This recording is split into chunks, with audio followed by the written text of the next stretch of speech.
Hello and welcome to another video with the Feed My Sheep Foundation Bible Study video channel. This will be part 3 to restoration of 2 other videos we've done in reference to how God restores his people.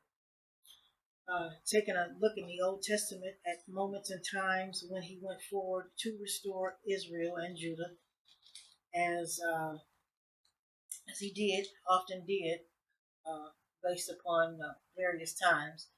So this will be another example. It says whenever God told Israel and Judah what to do and the results of their obedience, okay?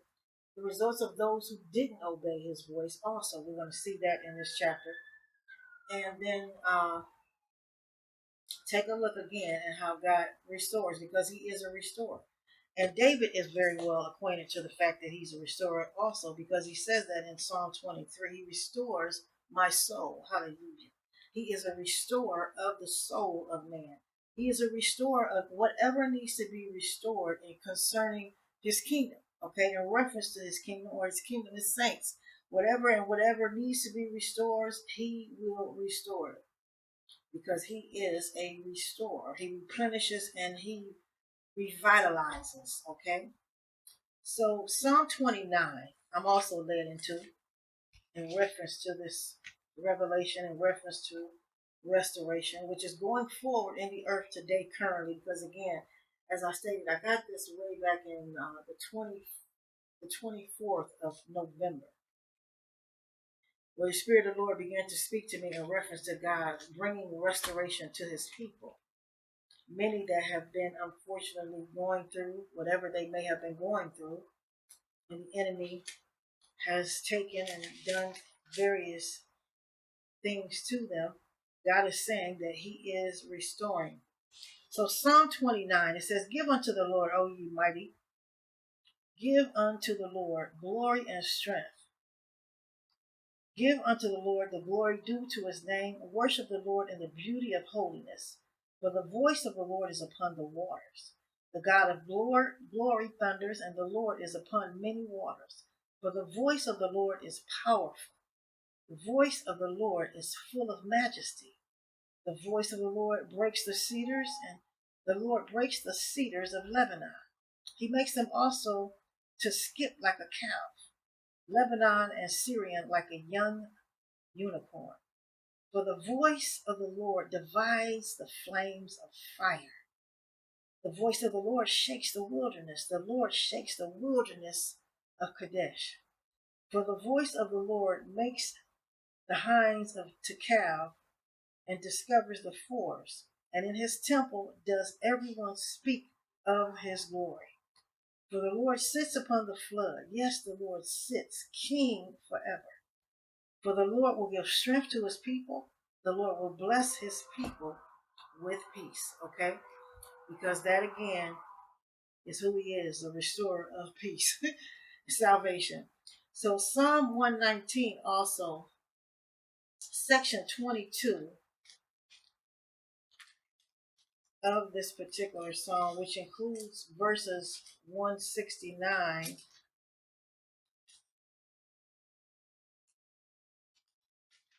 through 174, also speak of restoration.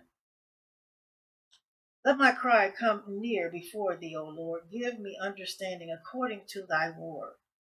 To thy word. Let my supplication come before you, and deliver me according to thy word. My lips shall utter praise when thou hast taught me thy statutes, and my tongue shall speak of thy word. For all thy commandments are righteousness. Okay? Let thine hand help me, for I have chosen your precepts. I have longed for thy salvation, O Lord, and thy law is my delight. All right, so that particular section in Psalm 19 speaks of restoration and truth and salvation, which comes from our Lord and Savior Christ Jesus, comes directly from the throne room of heaven. So now, the scripture reading for this revelation into restoration, part 3, will be in Jeremiah chapter 24. Jeremiah chapter 24, where we're going to look at another moment in time in the Old Testament with the children of Israel when God began to go forward with restoration for his people because of their needing it. Okay, so this particular moment it says, "The Lord showed me." This is Jeremiah. The Lord showed me, and behold, two baskets of figs were set before the temple of the Lord, after King Nebuchadnezzar from Babylon had carried away captive uh, various individuals over to Jerusalem, okay, from Jerusalem, and had brought them to Babylon. Now, this is a vision that Jeremiah had, and from the Lord, in reference to the children of Israel, the tribe of Israel and the tribe of Judah. And we know how those two tribes, the tribes also should say, got separated. So it says, the one basket had very good figs, even like the figs that are first ripe, and the other basket had very naughty figs, which could not be eaten. They were so bad. So here's these two baskets in a vision that Jeremiah is seeing. Okay, and they have figs in them. One basket has good figs, and the other basket has bad figs. And the Lord said unto Jeremiah, and he says, then said the Lord unto me, what do you see, Jeremiah? So the Lord asked Jeremiah, what do you see? And he said, figs. I see good figs and I see evil figs that cannot be eaten because they're so evil. Then the word of the Lord came to Jeremiah again, asking him, and said, thus says the Lord, the God of Israel, like these good figs. This is what the Lord said. Like these good figs, so will I acknowledge them that are carried away captive, those of Judah, whom I sent out of this place into the land of the Chaldeans for their good. Okay. And for I will set mine eyes upon them for good, and I will bring them again to this land, and I will build them and not pull them down, and I will plant them and not pluck them up. Okay, now this chapter also reflects on the previous restoration part 2 that we've done in reference to the tribe of Israel and Judah when they were in Babylon. Okay, and then they were then transported back over into Jerusalem. How God said he would bring forth blessings and restoration to them at the return to Jerusalem. Okay, but as he's explaining to Jeremiah which ones will be restored, which ones will get those blessings. And it's those that are the good figs, because there are also evil figs, he said, in a mix of them. And so he points that out to Jeremiah in this vision, okay? And he says, going back up to verse 4, he says, and the word of the Lord came to me, saying, thus says the Lord, the God of Israel, like these good figs, so will I acknowledge them that are carried away captive of Judah, whom I sent out of this place into the land of the Chaldeans for their good.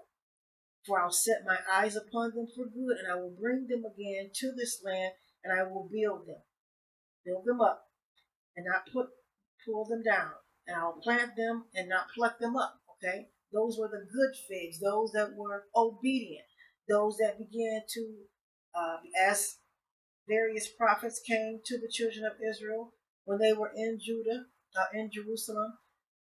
They began to repent at the word, the Spirit of the Lord telling them to repent. So they were considered the good figs. But Jeremiah also sees the evil figs.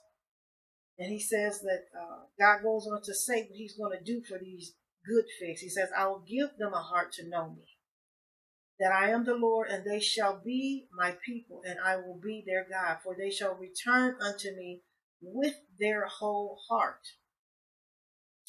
However, as for the evil figs, which cannot be eaten, they're so evil, thus says the Lord, so will I give Zedekiah, who was the king of Judah, who also, again, went from Jerusalem over to Babylon, him and his princes, and the residue of Jerusalem that remain in this land, and them that dwell in the land of Egypt. Okay, because some, instead of them taking the word of the Lord and going forward over into Babylon, as the Heavenly Father decreed and declared for them to do for their good, instead of them going to Babylon, they decided to go over into Egypt. And then those that didn't even leave Jerusalem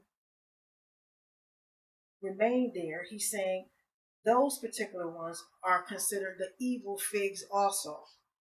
He says, I'll deliver them to be removed into the kingdoms of the earth for their hurt, to be a reproach and a proverb and a curse in all places where I shall drive them. Okay? So basically, he's going to curse them, the evil figs. Now, this is God saying this. This is his word, what he says in reference to his own people. Because at that moment in time, they were not acting like his own people. They were walking in rebellion. And he saw them as evil. But he says, I'm going to curse them, and I will send the sword of famine, the sword of pestilence among them, till they are consumed from off the land that I gave unto them and to their fathers. Okay? So we can see from taking a look at this chapter, those that are going to receive the blessings and the restoration will be those that are obedient, okay? Because we see that the evil figs received the curse, okay, and the condemnation. They did not receive the restoration, they did not receive the blessing. So there is a difference, okay? And so we also can see from this chapter what would bring in the restoration and the blessings and the restoration. Obedience. Obedience to the will of God, obedience to what God is saying. Because as he stated to Jeremiah, as he began to show him these figs in reference to his kingdom, the children of Israel at that moment in time, and the children of Judah, and reflecting upon how he saw them in his eyes. Okay, how God saw them. Not how man saw them, but how God saw them. As he began to say that he saw good and he saw evil. And those that he saw evil, he was going to return a curse back unto them. And those that he saw doing good, walking well in his will, he was going to replenish with blessings and restoration. All right. So again, this was another example out of the Word of God from the Old Testament point of view, as we take a look at the heart of God, because that's what the Word of God is, his mouthpiece, what he has to speak and say and released into the earth on us, for us to understand and to know him in revelation to, what he desires, not what mankind desires, but his desire for the people in the earth, okay? And so this gives us another example of how God does distribute his blessings and restoration. And it's according to obedience. Okay? All right, so this was restoration part 3 as we continue taking a look at this, because restoration is in the land. Hallelujah, hallelujah, for the kingdom of God. Those saints that have been waiting and pursuing God and walking in his will and doing just as these good figs we just read about, whom he said he would restore. Okay, he will bring blessings and restoration to those particular ones. God is going forward with restoration for them in the mighty name of Christ Jesus. All right, so God bless you. God be with you, and I'll see you on our next Bible study as we continue with the Feed My Sheep Foundation Bible Study video channel.